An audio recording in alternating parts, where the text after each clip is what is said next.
ಸ್ನೇಹಿತರೆ ನಮಸ್ಕಾರ. ಹೊಸ ಒಂದು ವಿಡಿಯೋಗೆ ಸ್ವಾಗತ. ಇವತ್ತಿನ ಈ ಒಂದು ವಿಡಿಯೋದಲ್ಲಿ ನಾವು ಸ್ನೇಹಿತರೆ ಅವ್ರ ಬಗ್ಗೆ ತಿಳ್ಕೊಳ್ತಾ ಅಂದರೆ ಎಲೆಚುಕ್ಕಿ ರೋಗವು ಹೇಗೆ ನಿವಾರಣೆ ಮಾಡೋದು ಶುಂಠಿಲಿ ಅಂತ ತಿಳ್ಕೊತಾ ಹೋಗೋಣ ಬನ್ನಿ ಸ್ನೇಹಿತರೆ.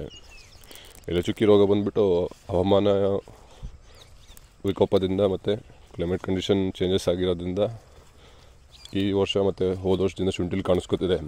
ಅದು ಹೇಗೆ ನಿರ್ವಹಣೆ ಹೇಗಿರುತ್ತೆ, ಅದರದ್ದು ಹೇಗೆ ನೋಡ್ಕೊಳ್ಳೋದು ಪ್ರತಿಯೊಂದು ತಿಳ್ಕೊತವನು ಈಗ ಒಂದು ವಿಡಿಯೋದಲ್ಲಿ ಸ್ನೇಹಿತರೆ.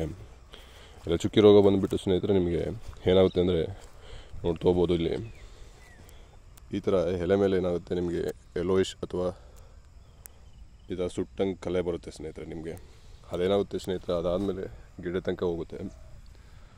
ಅದು ಹೋಗ್ಬಿಟ್ಟು ನಿಮಗೇನಾಗುತ್ತೆ, ನೆಕ್ಸ್ಟು ಇಲ್ಲಿ ಒಂದು ಗಿಡ ಇದ್ದಿದ್ದು ನೆಕ್ಸ್ಟು ಈ ಗಿಡನೂ ಬರ್ತದೆ ನೋಡ್ಬೋದು ಸ್ನೇಹಿತರೆ. ಹಾಗೆ ನೆಕ್ಸ್ಟು ಫುಲ್ ಆಡ್ತಾ ಹೋಗ್ತದೆ ನೋಡ್ತಾ ಹೋಗ್ಬೋದು. ಈ ಥರ ಇರೋ ಕಂಡೀಷನಲ್ಲಿ ಏನು ಮಾಡಬೇಕು ಅಂದರೆ ಔಷಧಿ ಸಿಂಪಡಣೆ ಮೊದಲೇ ನೀವು ಡೈಲಿ ವಾಶ್ ಮಾಡ್ತಾ ಇರಬೇಕಾಗುತ್ತೆ ಶುಂಠಿಯ. ಔಷಧಿ ಬಗ್ಗೆ ನೋಡೋದಾದ್ರೆ ಸ್ನೇಹಿತರೆ ನಿಮಗೆ ಹಲವಾರು ರೀತಿಯ ಔಷಧಿಗಳು ಬರ್ತವೆ.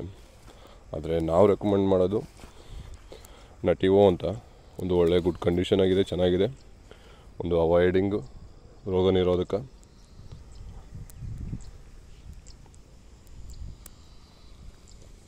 ಶುಂಠಿ ನಿರ್ವಹಣೆ ತುಂಬ ಪ್ರಾಮುಖ್ಯತೆ.